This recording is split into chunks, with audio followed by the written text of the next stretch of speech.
সাধারণ একটি ক্ষেত্রে তোমার শক্তি পরীক্ষা করে দেখাও। নমরুদ নিজেকে সূর্য দেবীর অবতার মনে করত।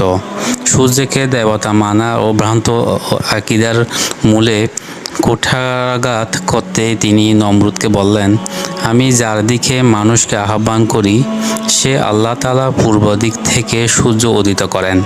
তুমি যদি সত্যি নিজেকে রব ও সূর্যদেবের অবতার হিসেবে দাবি করে থাকো, একবারের জন্য হলেও পশ্চিম দিক থেকে সূর্যকে উদিত করে দেখাও।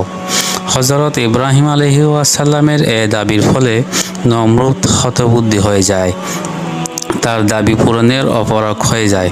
তা করে দেখানো দূরের কথা, হযরত ইব্রাহিম আলাইহিসসালামের কথা শুনেই নমরুদ নির্বাক ও হতভম্ব হয়ে যায়। এই বিষয়টি পবিত্র কোরআনে তুলে ধরা হয়েছে।